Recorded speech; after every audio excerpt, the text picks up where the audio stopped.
Live from MMA Fighting Studios, this is Between the Links.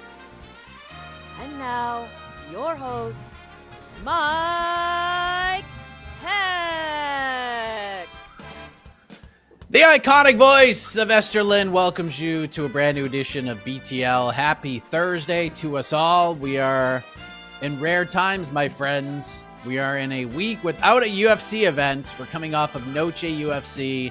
Then we head to Perth next weekend for a card that's happening. That's for sure. Although there is one less fight, as we found out earlier, I believe last night, maybe earlier this morning. So we're down to 14 fights, very few with any real significance, but at least this weekend we can focus on other things and we can talk about what happened on last weekend here on the show, because a lot of stuff happened.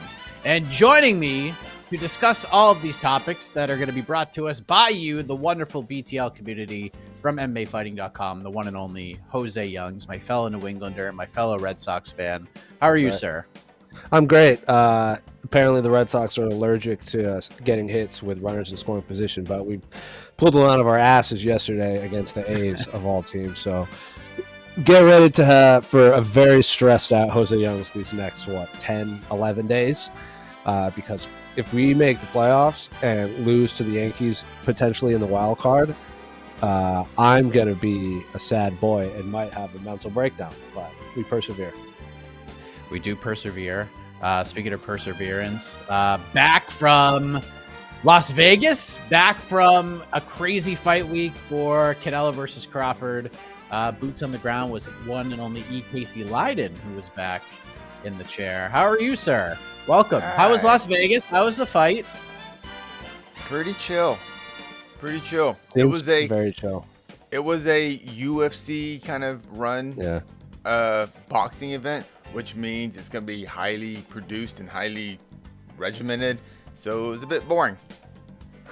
So let me ask you this, because I remember the women's boxing card that was at MSG, the MVP event, the Serrano-Taylor trilogy fight. I remember watching it and covering it, and you were there as well. And it just seemed like, and you were there too, Jose. That's right. But I remember you in particular were talking about just sort of the ambiance and the vibes at MSG, and even on Netflix watching it, it felt like if you weren't there, it kind of sucks to be you, because it seemed like the place to be. It seemed very big. It seemed like the energy was really, really high. How would you describe the energy in the building on Saturday, Casey? There's 70,000 people there. So, I mean, there was a shit ton of people. Production-wise, it looked very big. It looked like there were a bunch of people in there. But it seemed like the Callum Walsh fight deflated people after the Billy fight, because that fight friggin' rocked. But what was it like? Like after the co-main event ended, what were the vibes like in the building? You kind of got it. I mean, I think it actually came across the broadcast kind of well. It was, let me just say, I've been in the arena for both Netflix fights, the Tyson Paul and the Taylor Serrano 3. I would call them stadiums. Stadium, yeah.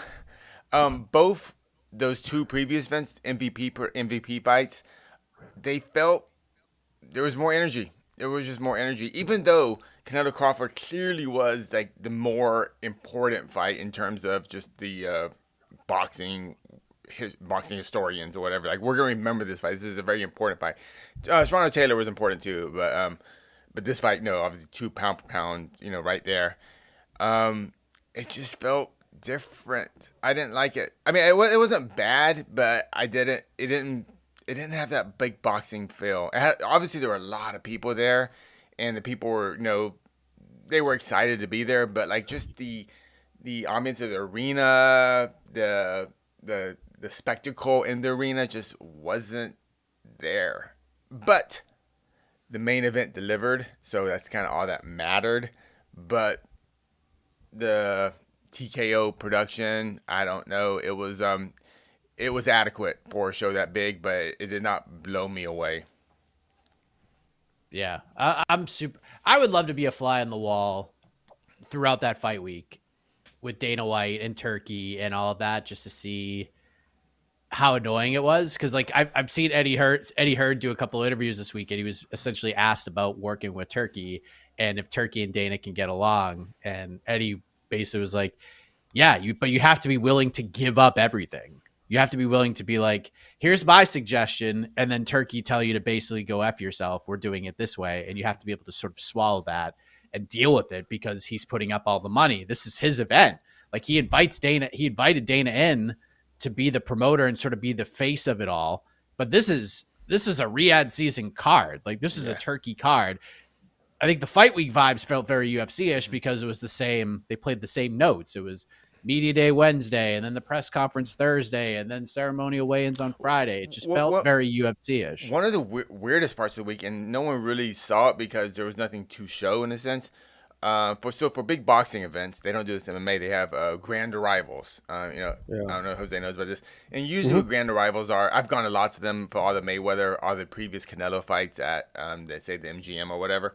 So it's kind of this, I mean, it's a fake arrival, but there's like, they fill the hotel lobby up with fans.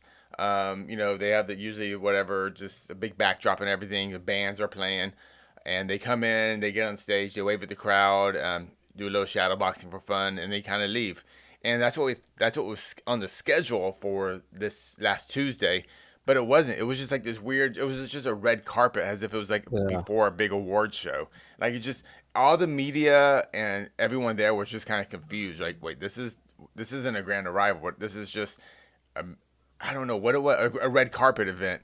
But neither fighter really did anything. They kind of just, like, they go by, they answer a question for maybe 15 seconds at best. They're supposed to stand there and do photos for you, but like, Canelo looked confused at what he's supposed to do. Crawford's like, what am I doing? He just kind of walked right through. They had to bring him back and do it again. It was just like, and it was supposed to start like at 6 o'clock, and it was like, we didn't get out of there till like 9. So I was there for like, I don't know, call it 4 hours, and I literally pressed record on my camera for maybe 20 seconds. I don't know. It was just like, so it's just like this weird, it just didn't make sense. And like, and I'm talking to UFC PR, I'm like, how's it going this week? And they're like, yeah, I'm glad to see you, Casey. They don't want to show their cards, they don't know too much, but I could tell everyone was just like, what is going on? I was like, as long as I get it, it's like, did the check clear? The check cleared. All right, good. All right, So it was. I mean, I think it came across to people at home too. It was big, but not. Wait, I don't know. It's just as big as it should have been. Yeah, something like for the magnitude of the fight, but. The main event did deliver. I thought it was a great main event, and yeah. Crawford's the man. Crawford all right. The man. Well, thank you for that. Casey was there, so if you guys have questions about what happened in Las Vegas last week, fire them in there. But let's go. Let's see what the peeps want to talk about on this Thursday. All right. Hold on. What we got? Sorry, I haven't got a chance to go through the questions. Here we go.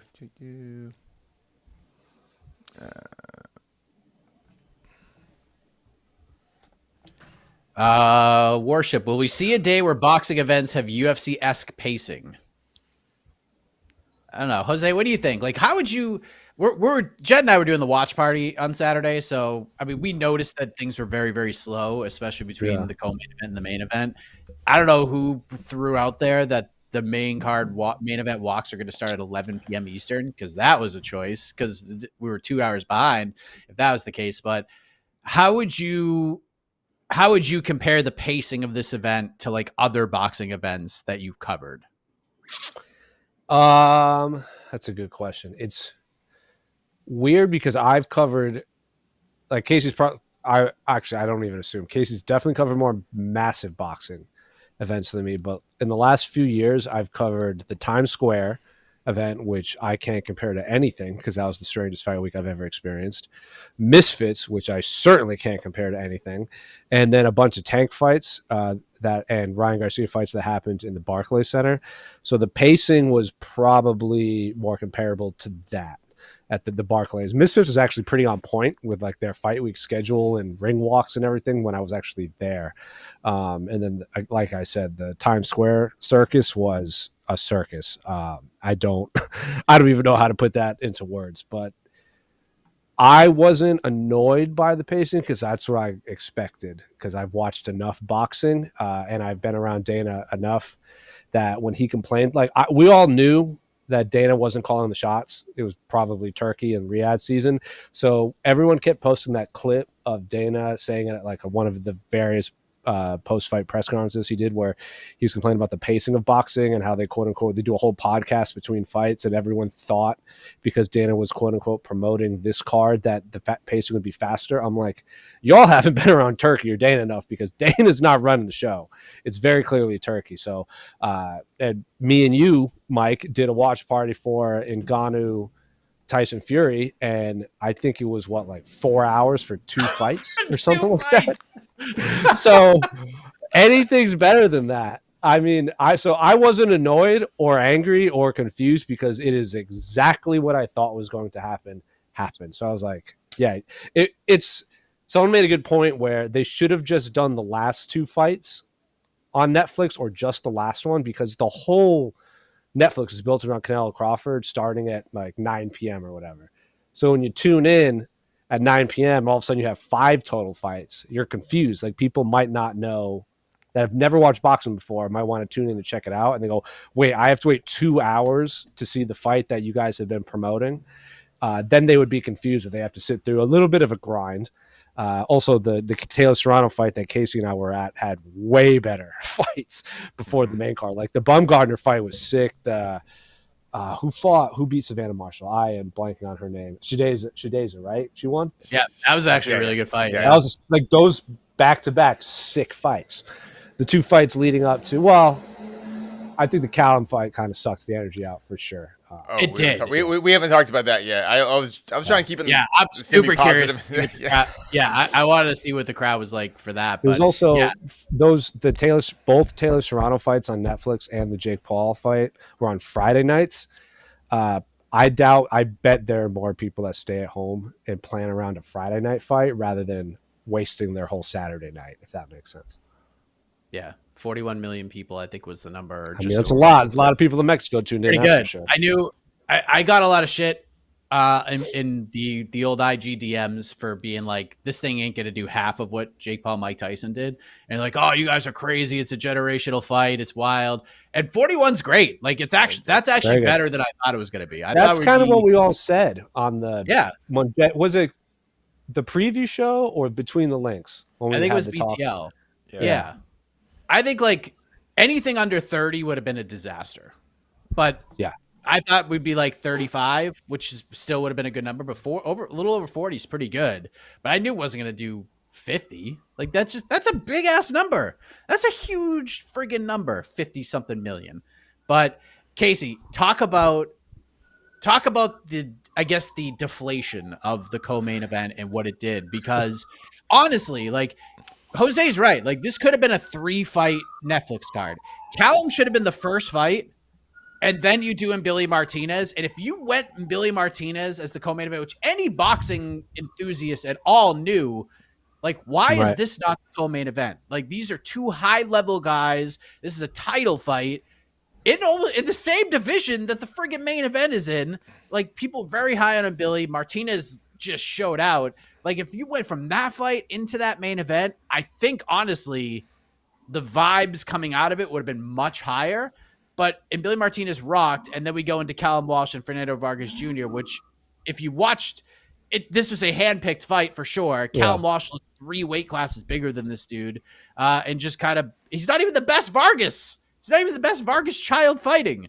They went with, I guess the name is more synonymous with the fighter, but what was the arena like, the stadium, if you will, during that co-main event? Restroom break. Really? Yeah. Restroom break. Yeah, after about 3 rounds, that place was just like, yeah, let's get to the main event. And it's late. It was late there. I mean, even though we were West Coast, it's still a grind. Just, for all the fans, parking, finding your seat, going through security, going into the arena. It's a grind. It's a grind. So like, you finally get there, and then you just get that fight after the Martinez fight too. I want to blame Dana White on this one, 100%. I just want to blame Dana White. It was Dana White's guy. I'm not even blaming Callum Walsh because he's like 24 or something. He was put in a very bad spot. It was an unfair position for Callum Walsh. He's obviously a good prospect, but it shouldn't have been that high in the card on such an important card. If you're gonna have a co-main event, it needs to be a co-main event that freaking matters. It just freaking matters. That's not just we gotta build a guy up. No, it needs to be a real co-main event, and especially 10 rounds. I mean, maybe if it was a 6-round fight, I don't know, but just 10 rounds of that, and that was Dana White. That seemed to be Dana White's choice to put that not just on the card, not just on the Netflix portion of the card, but as the co-main event. That's just a very bad decision. And even if that fight was awesome, it still didn't mean anything in the kind of the big scheme of boxing. It was just kind of cool. But yeah, you either put a banger in that spot or you put an absolute annihilation in that spot. Yeah, or something just it needed stakes. It needed stakes. If it's gonna be a bad fight, at least a bad fight that matters. It was so we got the worst of everything. We got 10 rounds of nothing. Yeah, but we got to win, and But like I say, I'm not gonna blame Callum Walsh. I'm blaming the booking on that because he did his job. Yeah, it was just too much pressure, and he kind of even talked about that in the post presser.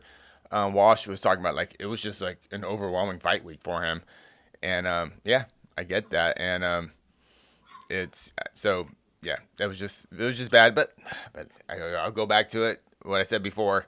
The main event banged and kind of all gets forgotten, but except by nerds like us.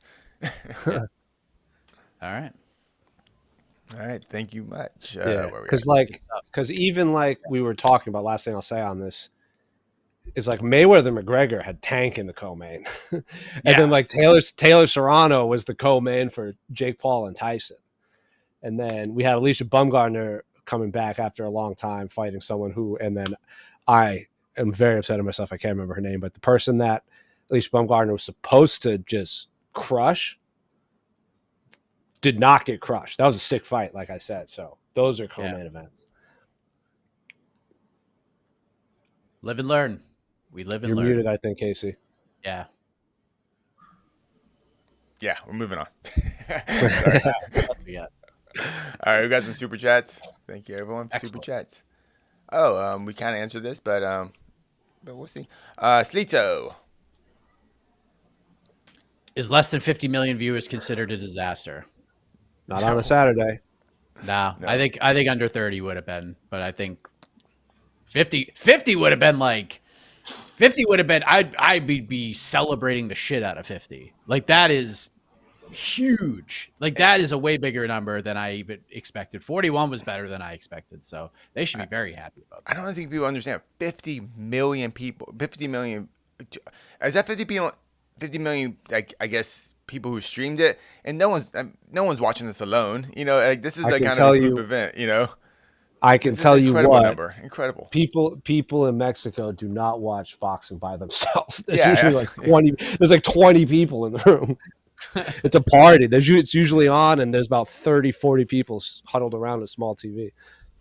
Yeah, and I don't know if this isn't talked about that much, but I just think this is such a great thing for boxing in terms of big level boxing because, we had 100 million people watch Tyson versus Paul, but did they become boxing fans? Were they going like, oh, I have to find out what else is happening in the heavyweight rankings and stuff?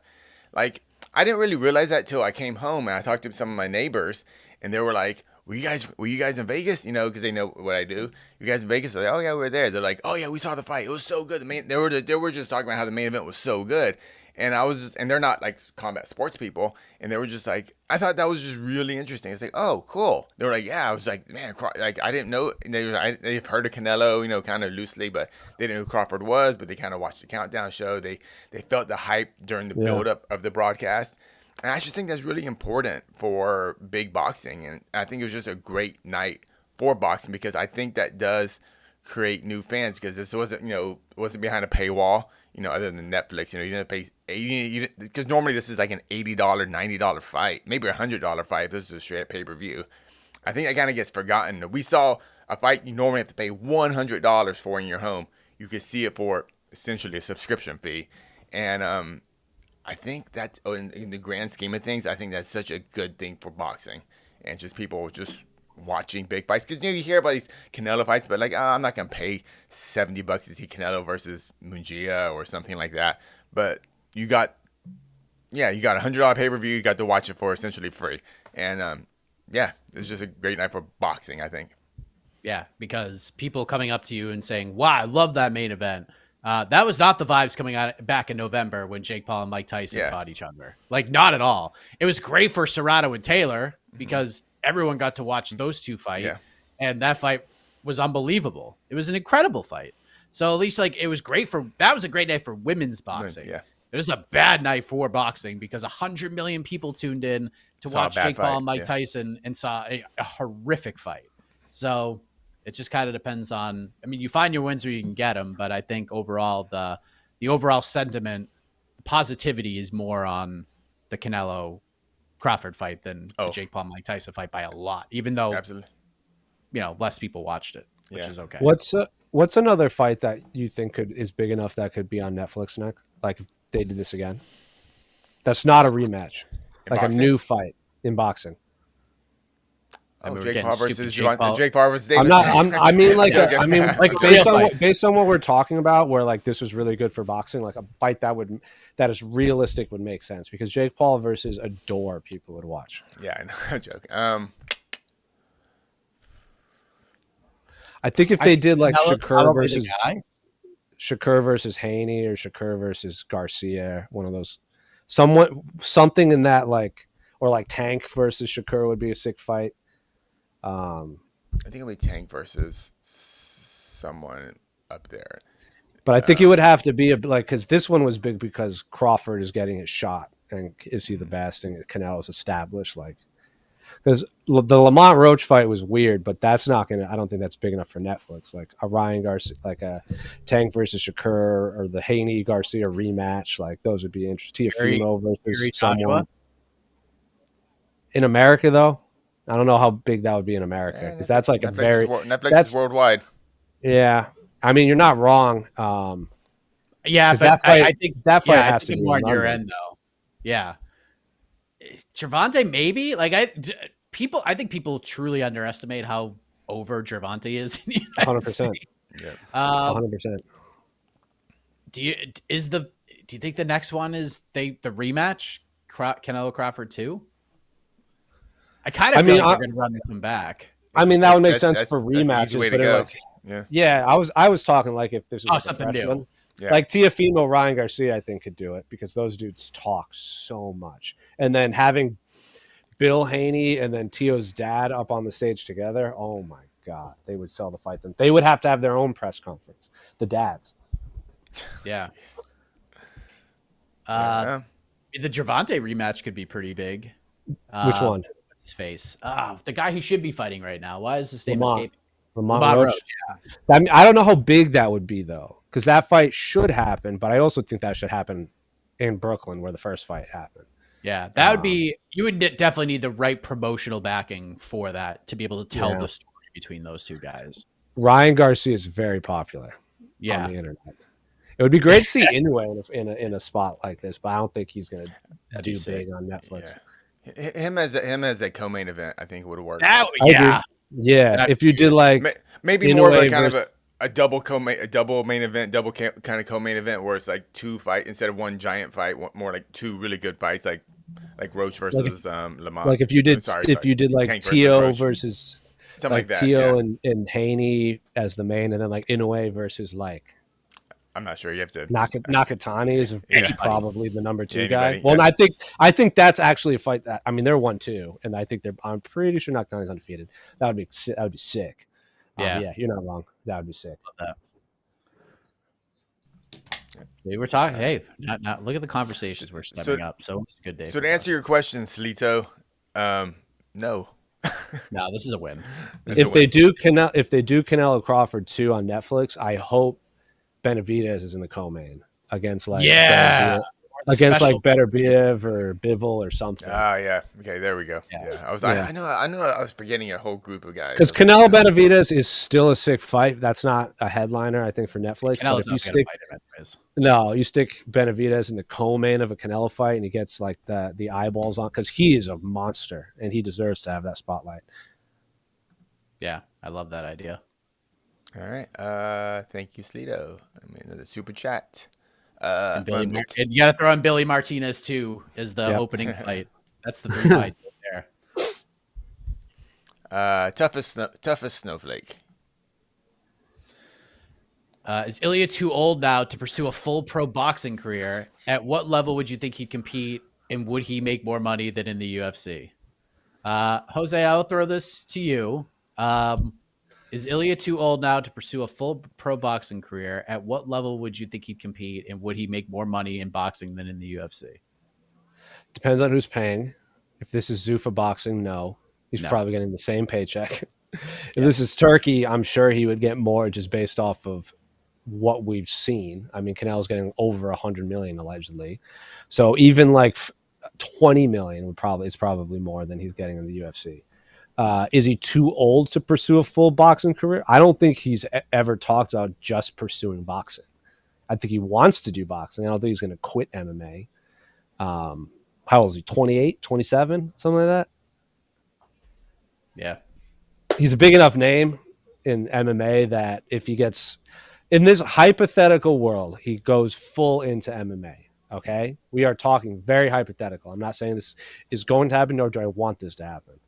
If he just tomorrow decides, I'm not doing MMA anymore, I'm giving up my belts, and I'm going to be the face of Zuffa Boxing, the UFC would just strap the rock to him right away. But if, say, in this world, Zuffa Boxing doesn't exist and he just quits MMA and goes to the ring or wherever, he's a big enough name that he gets one win, they're going to have him fight someone big. Just squeeze as much money as you can out of him before he takes his first L. So might as well just, I don't know. I don't know.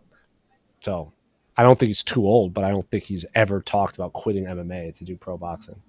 Yeah, he'll be 29 in January, which is, he's still got plenty of time, honestly. But what do you think of this? What do you think of this whole Ilia Crawford thing? I couldn't hate this more, but I got to tell you, I think Terence Crawford is just ethering Ilia Topuria in all of this, and that's been pretty fun. He's just like big broing him, being like, yeah, I've never even watched him fight. I'm a huge MMA fan. I haven't even watched him fight. And then he basically just like wished him well in his future endeavors. Like such a no-sell, and it was amazing to me. Like it was so great watching Crawford sort of whisk his way through all of this. Like even the thing at the media day was just like, yeah, man, he's drunk. And it's just like, that's it. And it's just, I love the way he's handling it. Like Ilia is nothing. And even if he thinks Ilia is really something, which I'm pretty sure Terence Crawford knows exactly who Ilia Topuria is.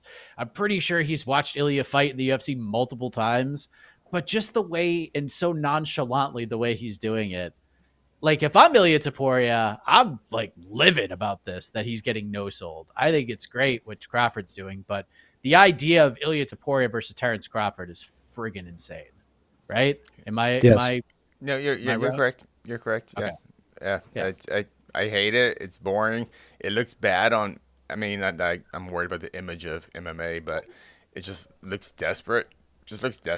I don't know. Just like, geez, all I want from my combat sports stars is just a little honesty, and I just want Ilia to say, I can make a lot of money fighting you. Will you please fight me, sir? Please fight me. I want to make lots of money. I'm tired of fighting these MMA guys and I have to wrestle up this jiu-jitsu. I just want to box, and you're really good, and people will pay lots of money to see you beat me up. Let's do this. That's all I want. That's exactly what Crawford said. That's exactly what he said. He goes, I met him at a UFC event. He came up and like said, what's up to me, and like shook my hand and like introduced himself. He goes, he was very nice to me. And now all of a sudden, like, he wants to fight me and knock me out. Like, if you really wanted to fight me, you should have just come up to me and be like, hey, I respect you, but like, you and I should fight each other. Like, that'd be great. Like, I would like to fight you in a boxing match. Like, just, that's basically what Crawford said. He goes, but he didn't do that. So now I'm just like, F this dude. I'm like, Who cares? Yeah. Enough is enough. I'm not going to make any money fighting this guy. So what's the point?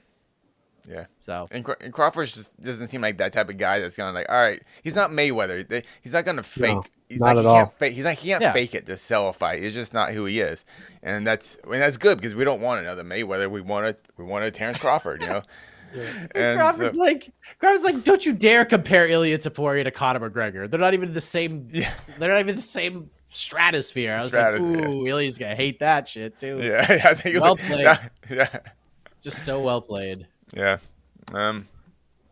it's dumb. But do you think it looks? Is it just like the more just desperate MMA guys trying to make big bucks? Does it just feel like that again? Probably. Yeah. I think it's a guy who I think he was like the dude. He knocks out Charles Oliveira and he's the guy. Then he does the Nelk Boy thing and he just didn't come off great. And I think he knows that. So I think this is just let's keep my name in the headlines and get those people talking about me again, whether it's good or bad, right? And I think this is sort of what he's doing. This is just McGregor 101, but there's just no push for this at all. And the problem is like the UFC is never going to do this. Yeah, they've already lost the biggest star in the history of the sport because they allowed him to box. Yeah. And while it was good for the UFC and they got a paycheck off of it, was it worth it? Allowing a fighter become bigger than the sport and become bigger than the three letters? I just don't think they're going to put themselves in that position again. And they're certainly not going to do with Ilia Topuria, who is a rising star, but not where Conor was. Let's not forget where the Maymac stuff started was like on a late night talk show. It might have been the Tonight Show. It might have been Conan O'Brien. It might have been Jimmy Fallon. That is where it started. Is someone said, "What do you think about?" One of them asked Conor about boxing Floyd, and it seems like no one talked about it until right then. There's a big difference between going on the Tonight Show and tweeting at someone. Yeah. And then Floyd was on and they asked Floyd and Floyd was like, you know, okay.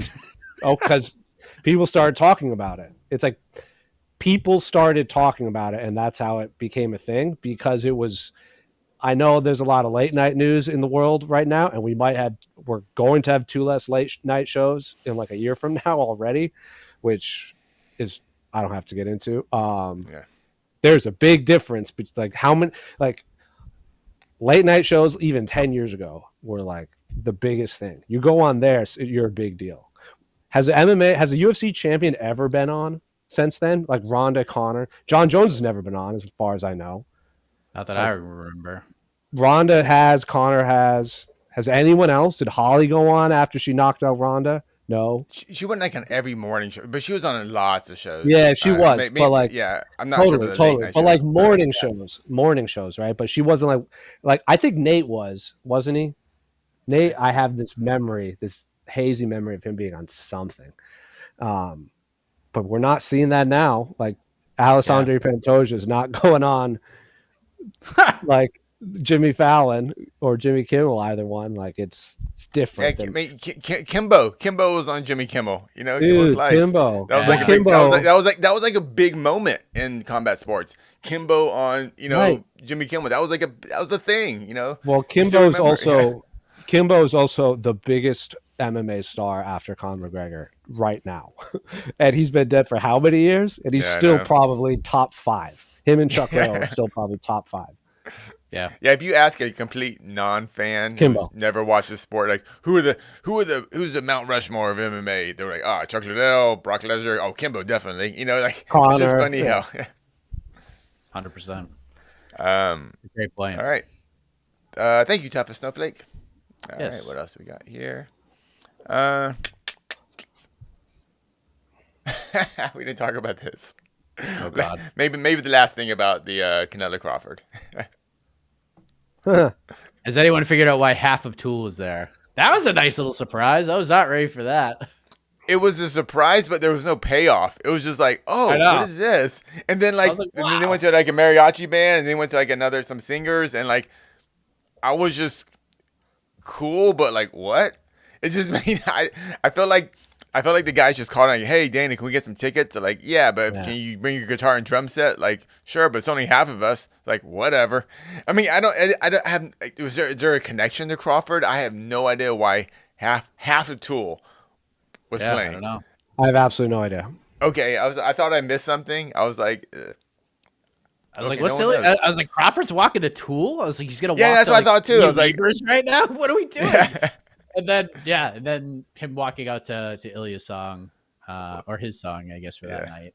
That was funny. I mean, I don't know, but he made everybody wait for him, which I thought was great. Like, it was just Crawford just had a great week, man. He had a great week. Dude, Crawford, I was pretty confident Crawford was going to win a decision coming into that week, but the way he walked out and looked so like, I'm getting a big paycheck. I know how to beat this guy already. I was just like, I mean, I've never seen a guy just more confident walking out, but like, it didn't look intense at all. Like maybe that's just, I don't remember Crawford just being that relaxed going into the biggest fight of his career.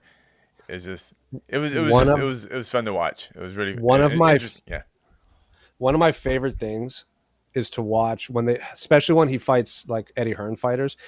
Terence Crawford speaks so matter-of-factly. Like, it is not even like, oh, do you think you're going to win? It's like he's like offended by like, how is that even a question? Like, he is, to Eddie Hearn's face, he's like, so it's not even confidence. It's just like, I won. Like, the fight's over. Like, I already beat your guy. And then Eddie's like trying to talk, and Crawford's like, I already beat your best fighter. And he goes, yeah, but he goes, I already beat your best fighter 6 years ago. And then Eddie's like, yeah, but this and this and this. And Terence Crawford goes, how are you going to disrespect the guy I'm about to fight? Like, he talks Eddie into a corner by making Eddie compare his own fighters and saying his old fighter's better than his new fighter. And I'm just like, Terence Crawford is just levels above people. Like that clip of him and Errol Spence in like a hallway, like talking, and Errol Spence is like, I called you, and Terence is like, I don't have your phone number. I didn't know who you are. He goes, I saw a number. He goes, I saw a number. And he goes, I don't got your phone number. It's like, why would I answer? It's so funny. He's so, it's just so matter of fact, and he just says it and he moves on. I love everything about Terence Crawford. Me too. My favorite part of the post presser was a reporter. I mean, it was a good question. You know, at what point in the fight did you go, oh, I know I'm going to win this fight? And Crawford just right then, just like when he signed the contract. Next question. So good. How fucking so savage just so is him? but like, dude, daggers. Like daggers. no, I was like, wow. like no catch weight, no rematch clause, and no rehydration clause. He's just like, I'm gonna go fuck this dude up in his own game and then make a bunch of money and leave. Yeah. I was, Jesus Christ. I picked Canelo. I thought he was gonna stop Crawford, but Crawford might be the best boxer I've ever seen of this century. Yeah. I thought Canelo was going to win a decision, but it was going to be one of those decisions that was going to be heavily debated. But man, Crawford looked so good out there. It was really fun to watch what he did. I can't remember his opponent, but it was back when Crawford was fighting on HBO, and it was I think it was one of his first main events, and it was in Omaha, and I just happened to catch that fight, and I watched it, and this had to be at least maybe 10 years ago, and I just remember going, this guy might be the greatest boxer exists right now. And this was 10 years ago. And so, like, I've always been on the Crawford train. And I just knew he was just a guy, like he was from Omaha. He still trains in Omaha. He lives in Omaha. He lives in, like, in a suburb of Omaha. It's just like I mean, they're nice houses, but they're not like Canelo-sized mansions. He just lives, I don't know. It was just, I've always been fascinated by him as a person. Just to be at this level and just kind of seem just so, not chill, but he knows what he's doing. He's intense and stuff, but he's just this dude, just trained hard, and he has his mom in his corner. It's great. Goes out, fights once a year, and then moves on. Super fun. It is. All right, let's move on to some mixed martial arts. The mixing of the martial arts. Joe Saboza, is Nasruddin Imavov in the catbird seat to get the first shot at Hamzat after UFC Vancouver became RDR versus Brendan Allen. So if you missed it, Anthony Hernandez, unfortunately, the fluffy curse continues on. Man. He just continues. He just gets dinged up. But, there was a fluffy at one point who probably still would have taken this fight. But I think this is a guy who kind of understands the position he's in. They did not reveal the actual injury or how bad it was. But Fluffy has told me in multiple interviews that, hey, outside of the Brendan Allen fight where I already beat this dude and I knew I could still beat him with one leg, I'm just not going to fight if I'm hurt. And he's got had a big opportunity against RDR. Winner was probably going to get the title fight after what Imavov did in the UFC Paris main event against Kyle Bahalio. And we had said multiple times that, hey, Imavov deserves a title shot, but he is going to need something big to fall in his favor. And perhaps RDR now fighting Brendan Allen might be that thing that fell in his favor. So, Jose, is Nasruddin Imavov fighting Hamzat Chimaev next after this all transpired? Well, first of all, I would like to know the origins of catbird seat because I have never heard this in my entire life. I'm learning something new every day. So someone just in the comments find the origins because that it was certainly not in my lexicon. I don't know. I mean, it certainly probably bumps him up a little bit, but if RDR goes out there and cooks Brendan Allen. Like Fluffy had a good fight against him, and Imavov had a good fight against Brendan Allen. But Fluffy didn't finish Brendan Allen, right? He's 2-0, but they were both like it was a good fight. Decision. Yeah, it wasn't like clear cut. It was a closer fight than it probably most expected it to be. But yeah, but they have now. fought twice. Like he's beat Brendan Allen twice, right? Because they fought in the regional scene. Yeah, LFA. If RDR goes out there and chokes out Brendan Allen in like the first couple rounds, then the post-fight show is going to be, did RDR do enough to surpass Imavov? So, because he did what both of the other guys in like this kind of round robin couldn't do. So, TBD, but it certainly doesn't hurt him. I'm sure he's slightly in the lead now, just on process of elimination. What do you think? If RDR goes out there and has another fight like he did against Whitaker, it's probably going to be Imavov. Yeah, he's going to have to, if he wants any chance, he's going to have to do what Fluffy did to Roman Dolidze. Yeah. Like he's going to have to do that, like something to that effect. What do you think, Casey? I kind of feel like Imavov should be actually feeling pretty decent right now after this because beating Brendan Allen is a nice win. I think it holds your spot, but I just don't know unless he just annihilates him. I just don't see a world where Imavov gets hopped over now. Yeah. Whatever this catbird seat is, I'm assuming it's a really good thing. Imavov is in it. So if that catbird seat means you have the best view to the title shot against Hamzat, that is what Imavov is in. I agree with you before. If it was Fluffy RDR, it had to be kind of a stinker of a fight, or one of the guys get injured during the fight, for them not to get the title shot next. But I really don't think there's anything, especially short notice, that RDR can do on that main event that will jump him in line over Imavov. I just don't. So it's just a bad break for RDR, and I admire RDR's confidence because I would think you would pull out. I would think you would just pull out too for that main event because the risk just isn't worth it. Because we don't know how bad Fluffy's injury is too, so. If it was going to get delayed a couple months, maybe. I'm not sure. But if I was RDR, I wouldn't have taken that fight and kind of demanded move my fight and give me another high-ranked opponent that's going to equally ranked opponent that's going to kind of matter. Because this is a pretty significant step back. I mean, RDR is like top 3, top 4. And is he? Am I wrong? Yeah. He's RDR in the UFC? Let me see. He's got to be at least top 5. And what, Allen's top 15? He's 4. Where's Allen at? Allen is 11.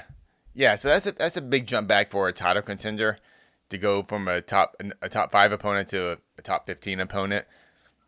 Yeah, I would. But I mean, good for RDR. Just I guess being company man and staying in the main event. But yeah, catbird seat belongs to Imavov. Yeah, he is going to need he is going to need Hamza to tweet about him and say like, "You're next, RDR." Like he needs that to happen so badly. Mm-hmm. But I don't know if that happens, so we'll see. But tough for both guys. Yeah, but tough for both guys. big opportunity for Brendan Allen. Goes out there and beats RDR. All of a sudden, Fluffy's probably going to have to win one when he comes back, I would imagine. And there are a lot of fun fights in that top 5 for him. Absolutely. Fluffy Strickland, Fluffy Izzy, Fluffy DDP. Like all these fights would be kind of sick. Whitaker. Fluffy DDP would. Right. Oh, that's what I'm saying. Now we have to do that. That's it. Yep. Now we're getting Fluffy DDP, and I couldn't be happier. But that's what I wanted. I didn't want RDR to take this fight and then move it 3 months from now, and then we have RDR versus DDP. That one. Yep. We actually it was kind of set up. It was kind of right there, but UFC has. Yeah, you still get. You're right. But UFC, you're right. You still get it. All of these cats are going to fight each other at some point anyway. Yeah. But middleweight slaps right now. Yeah, slap. But just a bad break for RDR. But he's taking a risk by even accepting this fight. But it's a paycheck main event, so I know he didn't want to pass up the money too. But Sure. Thank you, Mr. Boza. Oh. The phrase catbird seat originates from the southern United States. It refers to a position of advantage or control. But what is the genesis of it? That phrase can't mean just nothing. I think I imagine like a cat, one of those little furniture things they climb, it's just sitting at the top and just here you go. Lazy bed right under that comment. He kind of follows up. It likely comes from the behavior of the catbird, a bird known for high in trees. Now that makes sense. So giving it a vantage point over its surroundings. Wow. Yeah. History. Play the more you know sound, Casey. Dum dum dum. There you go. Finally, I get to use that sound drop. Yes. Thank you, Lazy Bed. It's all worked out. Everything's coming at Millhouse. This is great. So who's going to be which fighter that doesn't have a nickname do we now call the catbird? We have to find something. Who is the barn cat? Tamden McCoy? Something like that. Tamden McCoy. Oh my God. Yeah. What a name drop. Oh, man. I'm a strange person that I thought that. Dude, Tamden McCoy, I think it was him versus Dustin Hazlett, was that it? I don't know. Those two guys I remember like my early UFC. Yeah, my early UFC days when I started watching, I remember like really liking those dudes because I was like those are just weird dudes who are fighting at a crazy high level. Yeah, Tamden's on the Mount Rushmore of this guy's a fighter. Yeah. Like he's just one of those guys that you just did not believe was actually a fighter. Like if you ever met him and he said you were a UFC fighter, you would be like, no, you're not. Like he's on the Mount Rushmore. How old? He was young when he retired. He's probably not even 40 right now. Yeah, I'm probably older than him. Yeah, I think there are UFC fight like Charles Oliveira might be older than him. Yeah. Let's see. I'll look this up. The Barn Cat is 38, about to be 39. Wow. Okay. Wow. Jeez. November 5th, he'll be 39. Wow. What is he doing now? We got to find out. How's he doing? How's life going? Is he literally? Oh my God. We need a YouTube series. That guy fought ? And it's just finding guys that we forgot about. Let's see what Wiki's saying. No, they ain't saying anything. Apparently, he was a former North American Boxing Council MMA welterweight championship one time. Yeah, I mean, it doesn't seem like a guy who's gonna have a super lengthy Wikipedia page. I'm pretty confident that these last 3 minutes is the most anyone in the universe has talked about Tamden McCoy this year. I'm very confident when I say that.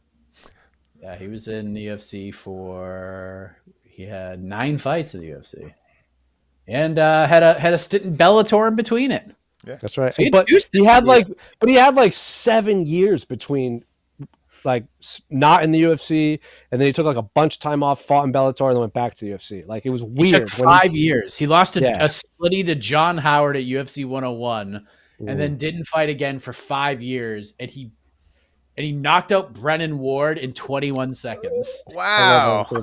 Brennan Ward's a tough dude. That's a scary man. Yeah, like for those of you who are watching, when we say Brennan Ward's a scary dude, like an actual scary dude, not like oh he's a good fighter. Like that dude would be scary walking down the street. Yeah, if he's like, oh crap, yeah, you ran into that guy at a bar, like, oh geez, all right, you can have my Why gun, is this sir. man so angry? Bellator 123, which is headlined by a featherweight championship fight. Wow, look at this card. Holy shit. Patricio Pitbull versus Pat Curran. The co-main event for this event was King Mo versus Dustin Jacoby. Whoa. Hell yeah. Then we had McCory and Brennan Ward as the featured bout. Rest of the main card, we had Czech Congo versus LeVar Johnson and Bobby Lashley versus Josh Burns. Oh my God. Holy shit. We didn't know how good we had it. Wow. The second preliminary fight, the second prelim, features ranked featherweight in the UFC Steve Garcia improving his record to 5-0 with a split decision win over Kin Moy.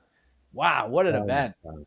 I love that era of Bellator where like it was like Pat Curran, Pitbull,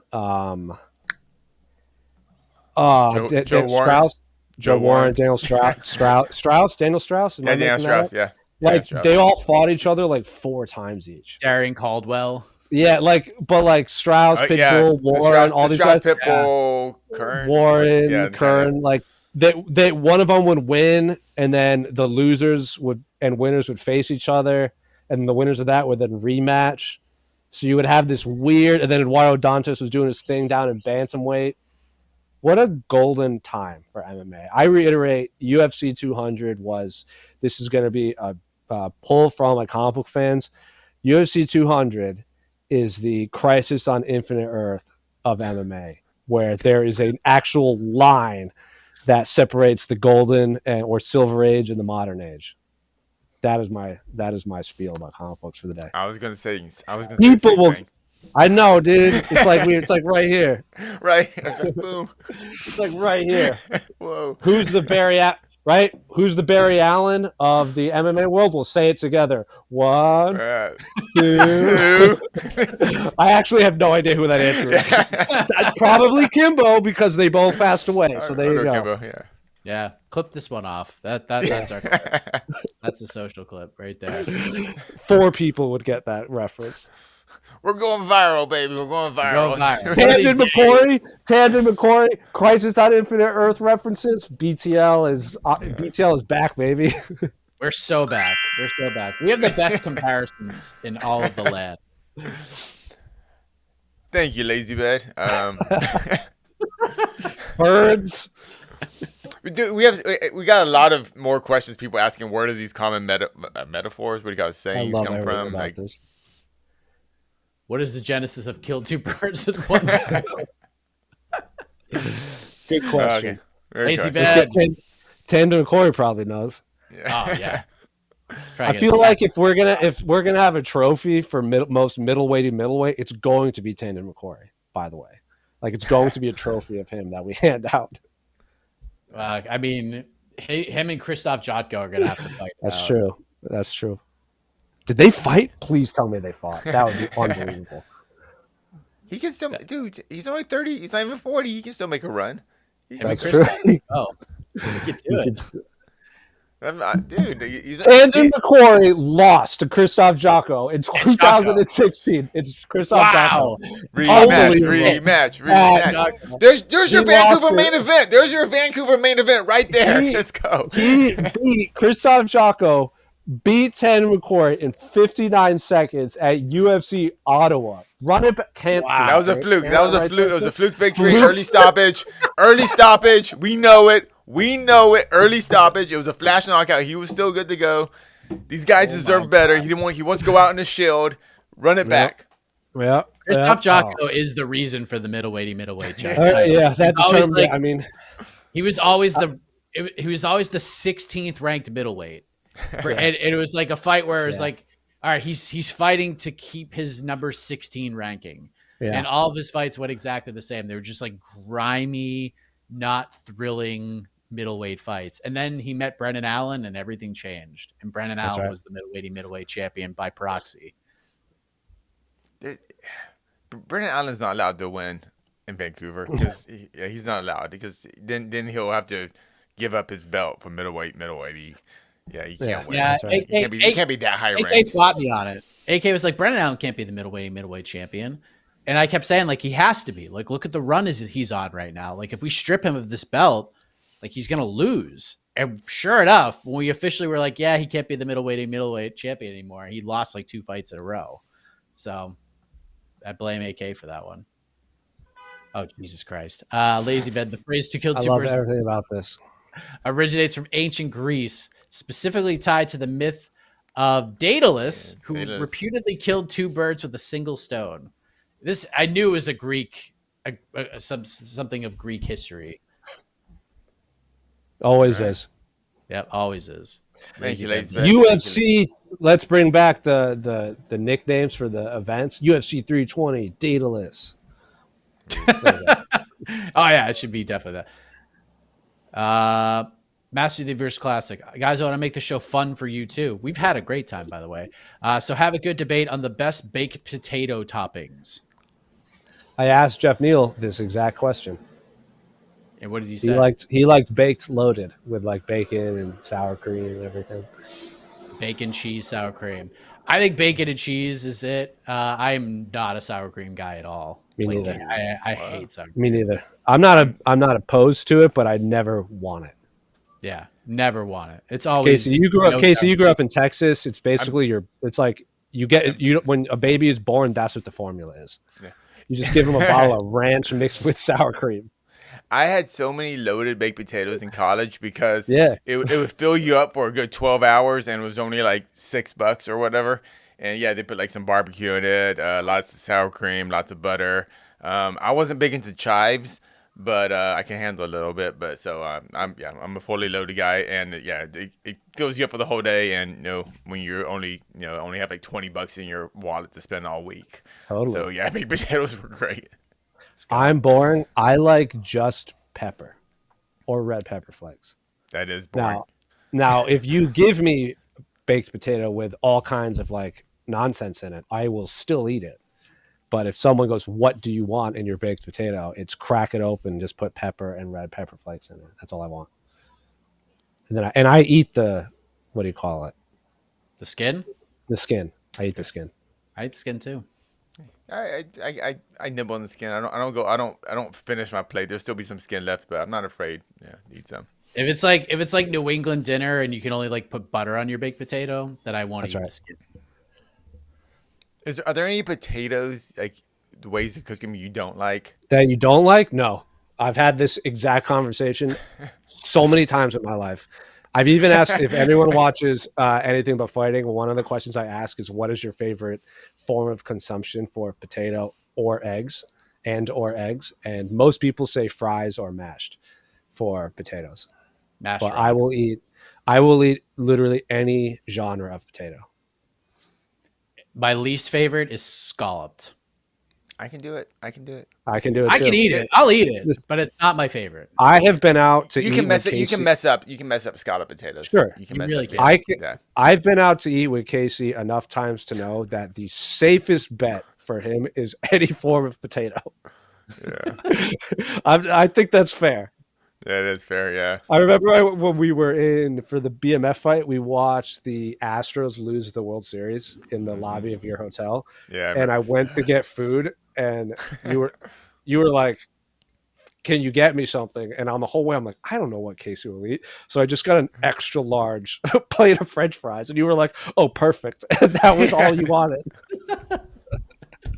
I was like, "Yeah, I definitely do." Yeah. Yeah. I've definitely during my younger days, I would just go to Jack in the Box and eat curly fries for dinner. Oh, dude, Jack in the Box curly fries. Never been to Yeah. Jack in the Box in my life. Ooh, Jackie Box They curl. did Like, it. oh, and then when you pull out the perfect curl and it kind of springs back at you, you're like, oh, They didn't have him in Rhode Island. I just never had it. wow. So you for UFC 300, because I flew out for like literally a day and a half to do the watch party out there. The night after, maybe it was, I don't know if it was the first night or the second night. Maybe it was after the Diaz Masvidal presser that somehow happened that week as well. I stayed at a hotel and Jack in the Box is like literally right next door, and I mean it was like by the time I got back from that press conference, it was like 3:30 in the morning. Hell And yeah, dude. yeah, you got to get the curlies, and if you've never had Jack in the Box, the Jack in the Box tacos That's all I hear about, bro. Yes. are the shit. They're I so heard good. They're I not don't even know how- tacos, honestly. I don't I know what they know. are. Like, they yeah, call it's them tacos, but there's something else. I have taco style. Yeah, I have heard Taco taco. people have told me they're one of those accidentally vegan tacos. Like it's not even real meat, like a vegan. Oh could eat. yeah, it's I know It's what you just sawdust. yeah. But they put, taste the so good. sauce is good. Like yeah, just at 4 a.m. when you're like exhausted, it just by the time it gets to you, it's already like kind of mushy. Like the hard tacos, it's only hard on like the tippy top, Tips. and then So everything else. you get different textures. You get the really soggy bottom in the middle, and you get the crispy edge. It's like You get never like know.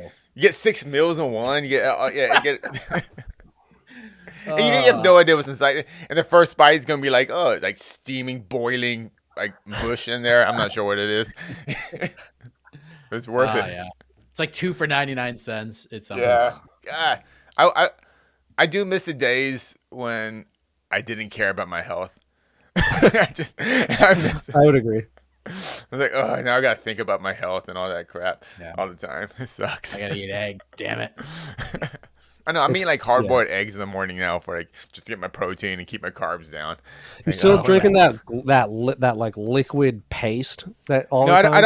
I don't drink the liquid paste anymore. But I do drink a giant like a liter of a like vegetable smoothie every day for my lunch. So I've moved on from the paste and got a little more protein in it. Yeah, So I like- disgusting. I didn't mind it. I didn't mind it. When we were in Anaheim, Casey had like it was very comical. I wish someone filmed it. He opens the because we stayed at an Airbnb. It was me, Casey, and Esther, and he opened the trunk, and stuff got rattled around. And what was it? Soylent? Is that what it was Soylent. called? Yeah, it was. I had a bunch of bottles of all of it rolled out, and they were just like rolling down the driveway. So Casey was like, "My Soylent," and he was like picking it up. Because all these Very individual funny. bottles. They rolled it. Yeah, it was very funny. And then I remember I can't remember what event we covered. We covered it at the T-Mobile, and you brought your own Soylent to the media room, and you put them in the refrigerator, and then whoever was working there is like, "You can't put these here." I'm so mad. Why? And she's like, "You just can't." But they've been in there for an hour. Why? And she was just like, "You just take them out," and you were like, "Okay," and you just left them in there. Yeah. So I put my name on there and everything, so no one would steal it. Trust Yeah. me, no one was stealing it. No one was stealing it. It happened one time. I swear, I put two because I'll go to the media rooms and I don't want to pick because they leave all these desserts in there. So I'm like, oh, I'm just gonna eat cookies on it if I have to keep True. filled up. So I have to kind of occupy my stomach and True. so I don't eat the cookies. So I brought my own Soylent. And then I went back and like one of them were missing. I was like, what the fuck? What kind of miscreant would steal my glue? Someone was probably like, that's where the extra paint went, and they took it out. Yeah. Oh my god, that's so funny. All right. Couple more questions. We've already gone over an hour. All right.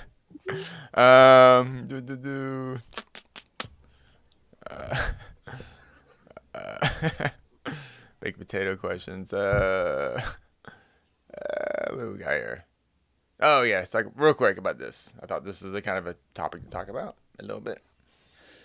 Master Universe Classic. Guys, do you think Tatiana will get pushed to a title shot the same as she was before? Her performances haven't been exciting to some fans, and she was also on the prelims probably for that reason. Thoughts? Jose, Tatiana Suarez versus Amanda Lemos was not good. Nope. It was tough scenes. It was a very difficult fight to watch. Yep. I don't see a universe where the UFC views that fight and says, you know what, we have our next contender for the Werner Jandiroba Mackenzie Dern winner. I suggested Tatiana Suarez is going to have to not only fight again, but she's going to have to take a step back in the rankings. And I think she's going to have to fight Lupi Godinez next. And I actually think that's a really good fight.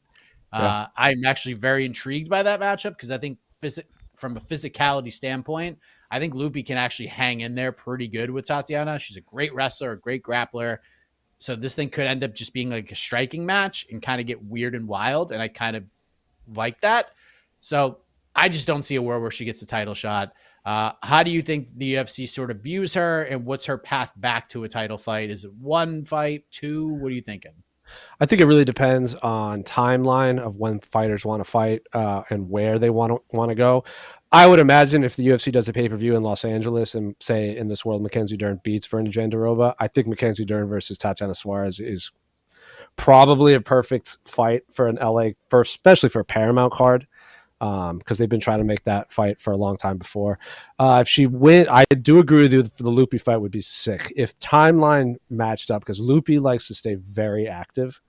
I don't think she's going to want to wait. So if she wants to wait, I actually think Tatiana versus Lupi on kind of that Q1 Mexico card would be kind of sick. Yeah. I don't think Tatiana, even for a 5-rounder, Lupi has fought a lot of people, and I think a 5-rounder for both ladies would be really good. Outside of that, there's really no one else for her to fight outside of a title shot, unless Jillian Robertson would be interesting too, because Jillian's been on a tear lately, and I think she deserves a big step up. So if we're talking about fighting back in the rankings against someone that can grapple with a high level grappling, Jillian checks all those boxes. Unless she has a fight, I can't quite remember. She's fighting Yasmin Lucindo, which is if she fight. wins, if Jillian Robertson wins, I wouldn't hate her versus Tatiana either, because Jillian has the most stoppage wins in women's MMA history. Certainly the most submission wins. I think she passed Ronda a bit ago. Yeah, and she's won a lot in a row against very good fight, and she's like routinely gone up and up and up. So she won 4 in a row. 4 in a row, and stoppage wins too, right? And 2 decisions. She stopped Polyana Viana. Decision wins against Michelle Waterson Gomez and Luana Pinheiro, and then she just retired Marina Rodriguez with the stoppage. Good wins. If she wins, I wouldn't hate that fight either. So yeah, Lupi or Jillian if she wins, I think are fun fights. Yeah, and of course, I mean Jillian Robertson fighting in a place that there's just no better place to end the year at, the world's most famous Apex. Top 10 strawweights fighting at the Apex. Although that main event fucking rules. That's hopefully it happens. We're knocking on all the wood. Hopefully we finally get to see Brandon Royval versus Manel Kopp, because that is the currently scheduled main event for December 15th. Yep. All right. Let's do one more. Oh, we good? Yeah. No, you do one more. Okay, no. Yeah, we're good. Are we good in Tatiana? All right. Yeah. Ooh, man.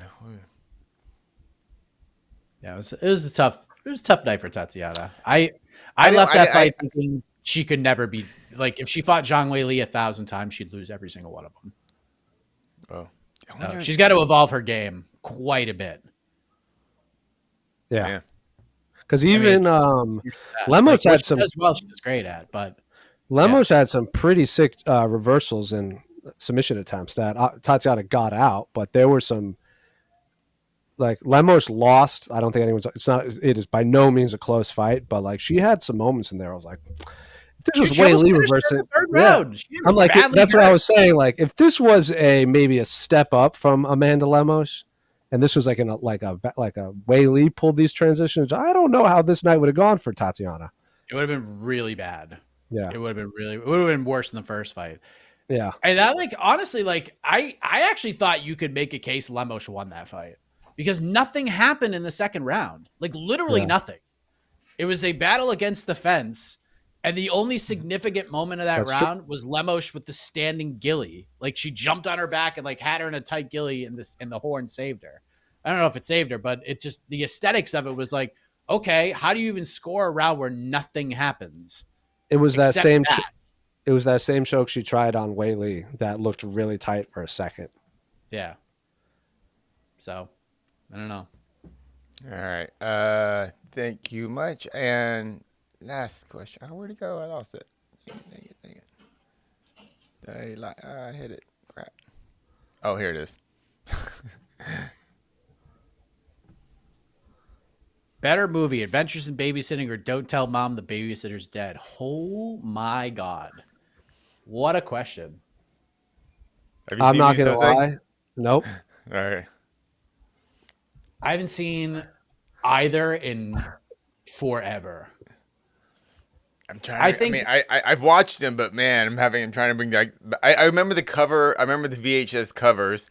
Adventures of Babysitting had. I forgot who was the star in Adventures of Babysitting, but they were like climbing up a building, kind of like they're. Yeah, it was more of a action movie. Look like an action movie. And Don't Tell Mom the Babysitter's Dead was like Christine. Was it Christina Applegate? I think that was kind of her first foray. Yeah, Christina Applegate, kind of her getting movie roles after. That was Elizabeth Shue. Elizabeth Shue, yeah. That's a name. I think Adventures in Babysitting, but I would have to go back and rewatch both of them. I remember that one more. And Don't Tell Mom the Babysitter's Dead is a classic. But that was basically just jumping on the popularity of Kelly Bundy on Married with Children at that point. Like, let's just chuck her in a movie and see how it does. And yeah, both are classics. It was a great role for Christina Applegate because she kind of, we found out she was a good actress because, we kind of only seen her as the ditzy blonde or whatever on Married with Children.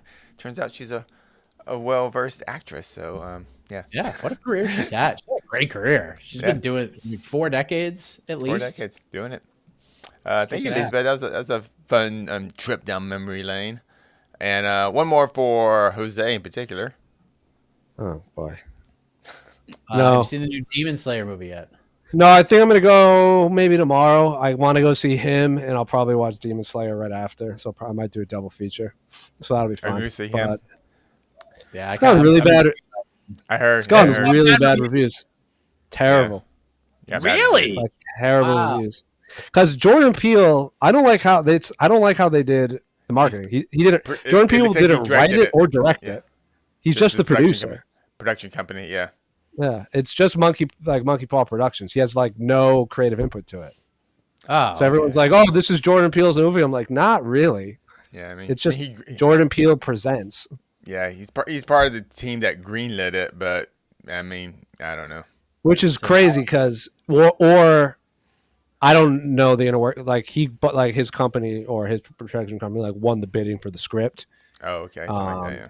Because Monkey Paw Productions was in the running to produce Weapons, and they lost the bid, and he fired his agents for losing the bid to Weapons because he loved the script so much. So Weapons is fine. Weapons was sick. Him is apparently not sick, but I'm still going to go see it. I mean, I'm more curious because I want to see, is it Marlon Wayans? He's the one. I want to see him in a dramatic role because the only time I've seen him in he was in Requiem for a Dream, which I highly recommend that movie if you want to feel horrible as a person. And you'll see it once. Movie. You'll see it once. You go, that movie's incredible. Oh my god, I want to kill myself. But but I love seeing comedic actors in really intense dramas every once in a while. So I'm curious about that. But yeah, I think him is one of those.